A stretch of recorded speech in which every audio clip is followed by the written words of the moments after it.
नमस्कार दोस्तों। पद्मा पुराण में आपका बहुत बहुत स्वागत है। आज हम जानने वाले हैं पद्मा पुराण को, तो चलिए शुरू करते हैं। पद्मा पुराण हिंदू धर्म के 18 पुराणों में प्रसिद्ध पुराण है। इस पुराण के रचिता महर्षि वेदव्यास ऋषि है। वेदव्यास ऋषि ने पद्म पुराण को संस्कृत भाषा में लिखा है। 18 पुराणों की गिनती में पद्म पुराण दूसरे क्रम में है और यह पुराण में 55,000 श्लोक मिलते हैं और स्कंद पुराण में 81,000 श्लोक मिलते हैं। इसलिए श्लोक संख्या की दृष्टि से भी पद्म पुराण को दूसरा स्थान प्राप्त है। पद्म का अर्थ कमल पुष्प है, क्योंकि भगवान विष्णु की नाभि से कमल का पुष्प उत्पन्न हुआ है और उसमें से भगवान ब्रह्मा जी प्रकट हुए और सृष्टि का निर्माण किया। ब्रह्मा जी ने कमल से प्रकट होते ही ज्ञान दिया, उसे ही पद्म पुराण कहते हैं। पद्म पुराण में भगवान श्री विष्णु की संपूर्ण महिमा का वर्णन मिलने के साथ भगवान श्री राम और श्री कृष्ण का चरित्र वर्णन मिलता है। इस पुराण में हिंदू धर्म के तीर्थों का महात्म्य, शालिग्राम तुल्य और तुलसी की विशेष महिमा का वर्णन मिलता है। पद्मा पुराण महर्षि वेदव्यास द्वारा रचित एक वैष्णव पुराण है। इस पुराण में 7 खंड, 697 अध्याय और 55,000 श्लोक हैं।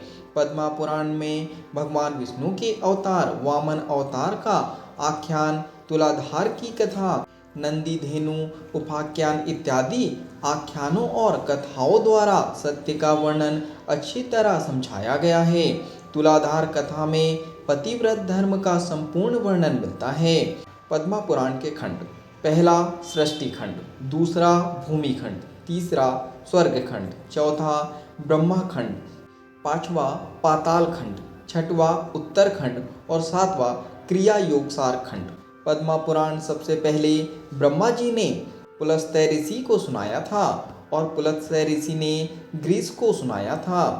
पद्मा पुराण में भगवान ब्रह्मा द्वारा सृष्टि की उत्पत्ति के बारे में संपूर्ण बताया गया है। पद्मा पुराण में कई कथा ऐसी हैं जो अन्य पुराणों में भी उसका उल्लेख मिलता है। पद्मा पुराण अत्यंत पुण्यदायक और पापों का विनाश करने वाला पुराण है। पद्मा पुराण में तुलसी की महिमा, भावार्थ: जो दर्शन करने से सारे पाप का नाश कर देती है, स्पर्श करने पर शरीर को पवित्र कर देती है, प्रणाम करने पर रोगों का नाश करती है, जल से सींचने पर यमराज को भी भय पहुंचा देती है, आरोपित करने पर भगवान श्री कृष्ण के समीप ले जाती है और भगवान के चरणों में चढ़ाने पर मोक्ष रूपी फल देती है। उसी तुलसी देवी को नमस्कार है। तुलसी की महिमा पद्मा पुराण, ब्रह्मा वैवर्त, स्कंद पुराण, भविष्य पुराण और गरुड़ पुराण में भी वर्णन मिलता है। पद्मा पुराण के अनुसार हर दिन तुलसी की पूजा और दर्शन मात्र से समस्त पापों से मुक्ति मिलती है। इस पुराण में तुलसी को मोक्षदायक कहा गया है। पद्मा पुराण में यह भी कहा गया है कि समस्त नदियों का स्नान करने का जो फल मिलता है वह सिर्फ तुलसी पत्र के स्पर्श करने से मिल जाता है। तुलसी की पूजा करने मात्र से सभी कर्मकांडों का पुण्य मिलता है। पद्मा पुराण में भगवान श्री विष्णु की संपूर्ण महिमा का वर्णन मिलने के साथ भगवान श्री राम और श्री कृष्ण का चरित्र वर्णन मिलता है।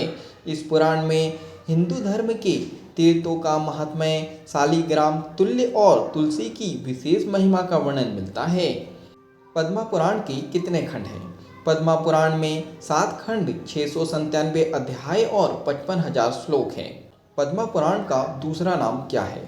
पद्मा पुराण के अनुसार इस पुराण में भगवान श्री विष्णु की आराधना, पूजन, ध्यान और भक्ति भली भांति ज्ञान दिया है, इसलिए पद्मा पुराण मुख्य रूप से वैष्णव पुराण है। पद्मा पुराण के उपाय: पद्मा पुराण के मुताबिक शालिग्राम, तुलसी और शंख इन तीनों की एक साथ पूजा करने से भगवान श्री विष्णु प्रसन्न होते हैं, आपकी मनोकामनाएं पूर्ण करते हैं।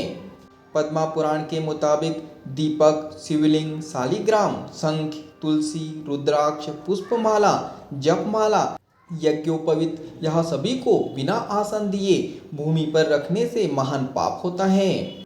पद्मा पुराण के मुताबिक बिना किसी कारण दुश्मनी ना करे, की भी निंदा ना करे, निंदा करने वाले मनुष्य से दूर रहे, किसी भी प्राणी को दुख ना दे। अपने जीवन में यह 5 दूरी रखने से आने वाला दुख टाला जा सकता है। आज हमने पद्म पुराण के बारे में जाना। आज के लिए इतना ही। धन्यवाद।